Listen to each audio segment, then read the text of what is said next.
اللہ کے محبوب علیہ السلام نے ارشاد فرمایا، جب اللہ جل شانہ کسی کو پسند فرماتا ہے، کسی سے محبت کرتا ہے، اس کو قبولیت کے درجے پہ فائز المرام کرتا ہے، تو اس کے اوپر مصیبتوں کے پہاڑ ٹوٹنے شروع ہو جاتے ہیں۔ مصیبتیں، ابتلائیں، آزمائشیں یہ پیغمبروں کی زندگیوں کا حسن ہے، لیکن ان کی زبان پہ شکوے کا ایک حرف بھی نہیں آیا۔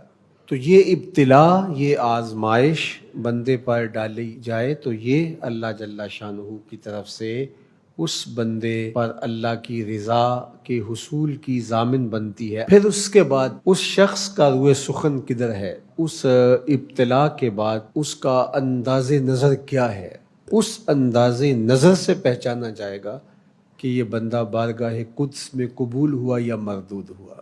اور امتحان انہی سے لیا جاتا ہے جو آپ کے سسٹم میں داخل ہوں، ورنہ کسی سے امتحان لیا ہی نہیں جاتا۔ موج کریں، زندگی گزاریں، بعد میں دیکھیں گے۔ اللہ کے محبوب نے ارشاد فرمایا، جب ایک شخص حاضر ہوا، اس نے کہا انی احبو کا، میں آپ سے پیار کرتا ہوں۔ تو آقا کریم نے فرمایا تم سوچ کے بولو تم کیا کہہ رہے ہو۔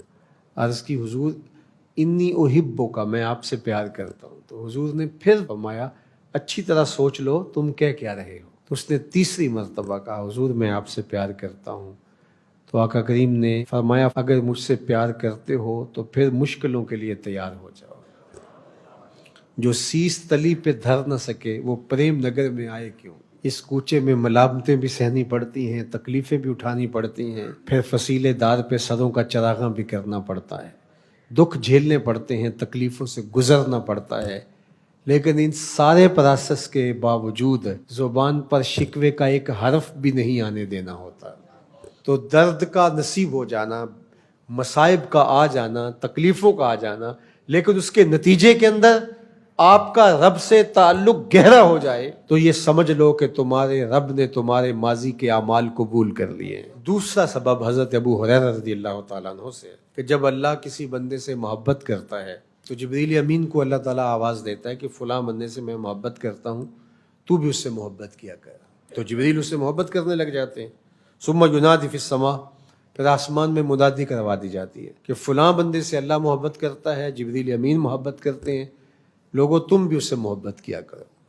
تو لوگ بھی جو آسمانی دنیا کے ہیں وہ اس سے محبت کرنے لگ جاتے ہیں۔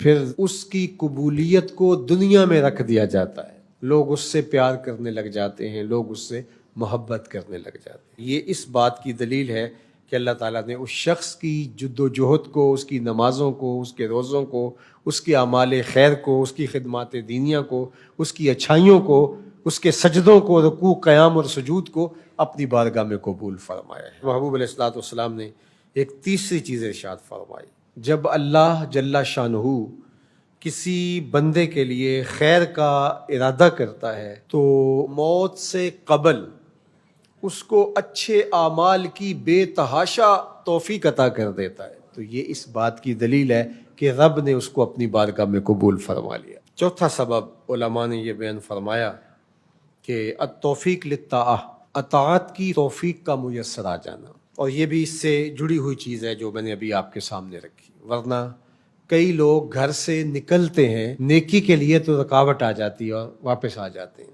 اور کوئی لوگ ایسے ہوتے ہیں کہ وہ کسی کام کے لیے نکلتے ہیں، راستے میں نیکی کرنے کا موقع مل جاتا ہے۔ تو یہ ہے اللہ کی توفیق اور اللہ تعالیٰ کی عطا۔ ایک یہ سبب بھی علماء نے بیان کیا، ان یفرح العبد اذا ذکر اللہ، کہ بندے کی کیفیت ایسی ہو جاتی ہے اس نیکی کے مسلسل اعمال کے بعد کہ بندہ جب کوئی پھر نئی نیکی کرتا ہے اس کو چاہ چڑھ جاتا ہے، وہ نیکی سے خوشی، روحانی مسرت، باطنی فرحت و بشاشت محسوس کرتا ہے۔ لیکن اگر نیکی کرنے کے باوجود کوئی فرحت نہیں ہوتی اور گناہ کرنے کے باوجود کوئی ندامت اور شرمندگی نہیں ہوتی تو پھر سمجھو کہ یہ اندر کا معاملہ خراب ہو چکا ہے، اس کے علاج کی طرف متوجہ ہونا پڑے گا۔